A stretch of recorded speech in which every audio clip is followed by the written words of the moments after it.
I think we have children's church.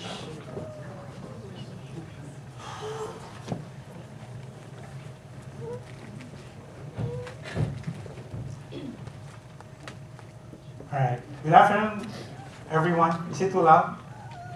No? That's good. That's good. That's good. Dun sa lapel went, please. It says Mark lapel. The one that's slightly down. There you go. Thank you. My new assistant. Good afternoon, everyone. And as we continue our series in sermons and also in our Bible studies on contagious relationships. So I've been tasked to share with you the third subject, which is developing contagious faith. So that's the title of our topic this afternoon. So thankfully, there's already notes that are given to us, so not a whole lot of thinking on my part. But anyway, so I decided to, with our text today, to sort of get an insight about a little bit further about the text that we read today in developing a contagious faith. So, next slide, please. All right. So, as you can see, this is taken from Matthew 9:9-13, the calling of Matthew. So we're not going to reread again since Brother Fidel already read it earlier. So let's go to the next slide, please. So, who is Matthew? All we know is, right now it says, he's one of the writers he's the writer of the book of Matthew, obviously. He also is also called Levi. He's the son of Alphaeus. Matthew, if you didn't know, that his name is also meant gift of the Lord. That's his apostolic name. By trade, Matthew is a tax collector for the Romans. As you know, even in the Philippines, where most of us grew up, tax collector are not the most well-liked person or group of people. So even then, during those times, tax collectors are not very well-liked. Even, in fact, they were detested because, one, for the Jews, they helped the enemy, sort of the Roman government. And also, as tax collectors, they tend to be abuse the people within collecting excessive tax. In the text, it said that, or in once the portion for the Roman government is set aside, there's really no law that protects the people that get collected, how much the tax collector can draw from there and keep the rest. So, next slide. I'm sorry, let's back up one again, please. Also, with Matthew, he gave up his work. So when Jesus called Matthew, he gave up a lot of things. He gave up, one, his work of being a tax collector. He gave up money, power, and whatever future earnings that he would have acquired through that. So, next slide, please. So this is our kind of, that's in your bulletin today, the outline that we're going to cover. So the first one is Jesus handpicked Matthew and personally challenged him. So next slide, please. So as we see here that, Jesus personally called him. In verse 9 it says, as Jesus went from there, he saw a man named Matthew sitting at the tax collector's booth. He said, "Follow me," he told him, and Matthew got up and followed him. So usually, if it was probably us today, we would have asked first, "What? Who are you? What do you want?" So we tend to challenge, right? So, but in this case, Matthew did not say anything. In Luke 5:28, in fact, it said, Levi got up, which is his other name, left everything, and followed him.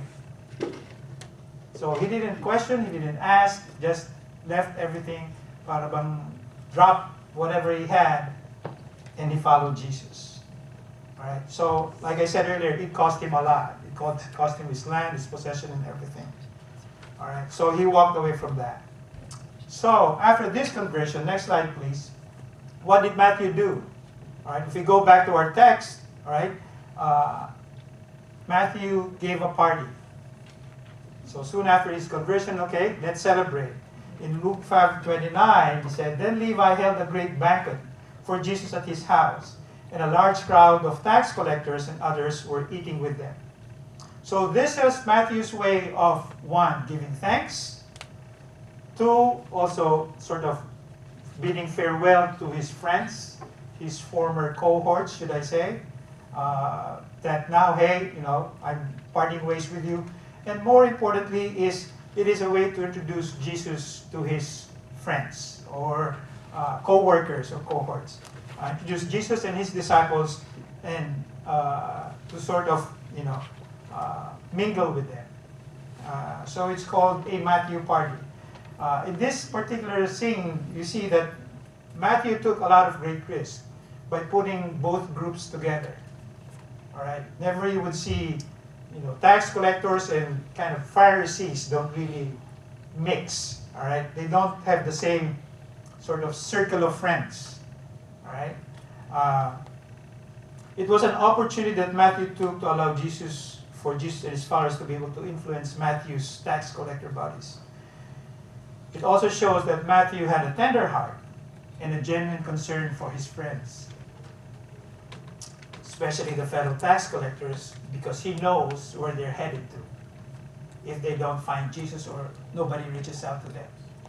Okay. So next slide, please. So in amongst that crowd, all right, who else was there aside from Jesus? Obviously, the Pharisees were in the midst. All right.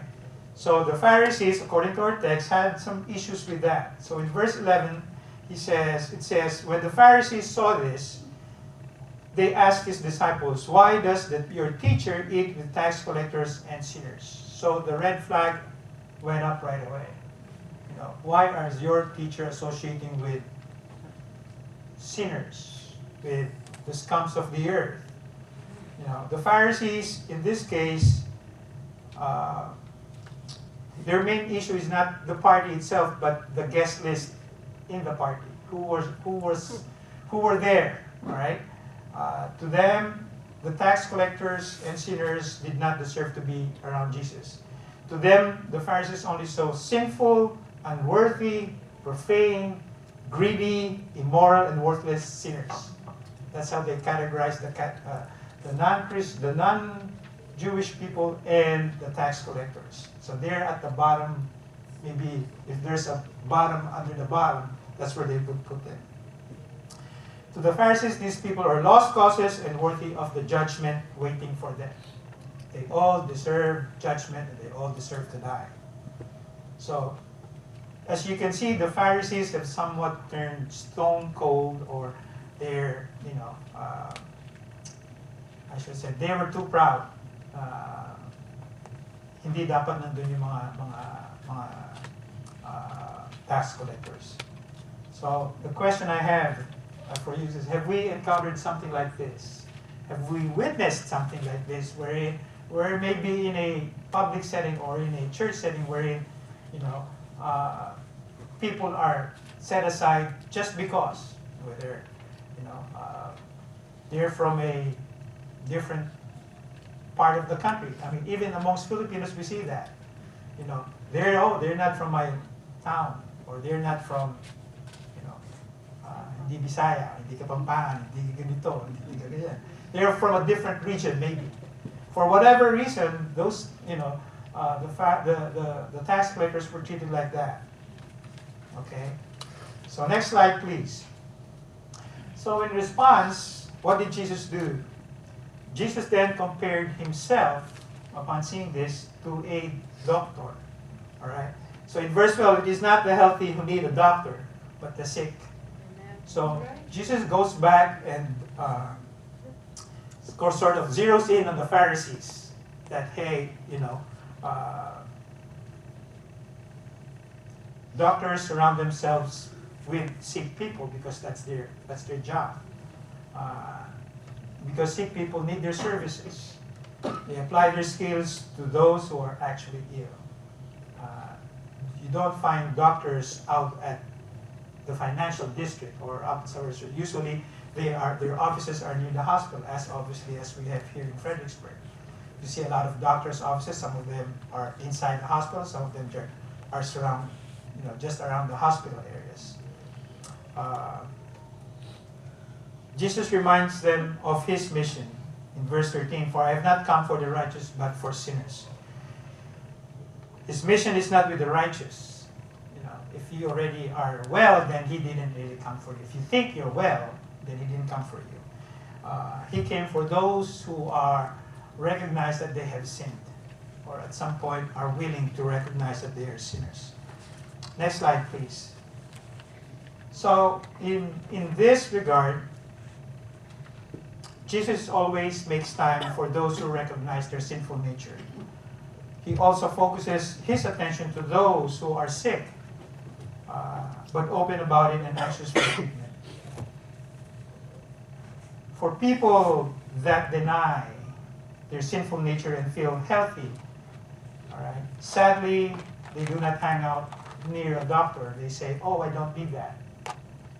Sadly, they say, "Oh, I'm well. I'm doing something else." All sorts of reasons can come into play, or they use, or maybe sometimes we even use those excuses that I'm doing something else. All right. So next slide, please. So let's move on. Again, Jesus said, it reminds them of his mission, "I have not come for the righteous, but for sinners." As it is repeated in Romans 3:10, "There is no one righteous, not even one." In Romans 23, "All have sinned." The emphasis there is all. And have fallen short of the glory of God. To Jesus, this includes the Pharisees. Even though the Pharisees are already established scholars, they're learned people, all right? The emphasis on Matthew is very similar to Luke 15. If we read Luke 15 later on, when you get a chance, there's 3 parables there. It's about the lost sheep, the lost coin, and the wayward son. What do all 3 of these parables point to? The sheep matters, the coin matters to the individuals, the wayward son matters to the father. That people are important. All right, it matters. Next slide, please. Jesus, in essence, was teaching the Pharisees that lost people really do matter. Those religious riffraff, as they're called, matter to God. They may not matter to the Pharisees, but they matter to God. As we usually tell people when we share the good news is, you matter to God because God is love. He is saying that it ought to matter to the Pharisees as well. As a new Christian for Matthew, he showed great love and concern, as I mentioned earlier, for his friends by throwing an evangelistic party to create some spiritual interaction between his friends and the believers, Jesus and his followers. He took great risk. He paid the price, took the scorn of the Pharisees because of his great love. All right, so let's shift our attention to the Pharisees now. All right, so next slide, please. It is, I call that slide a contrast. All right. The Pharisees, you would expect that they would sort of possess what Matthew had. Instead, the Pharisees are they're very well trained, they're educated. Unfortunately, they're through whatever, maybe because they've been, gotten the right training, that their hearts have become calloused or cold.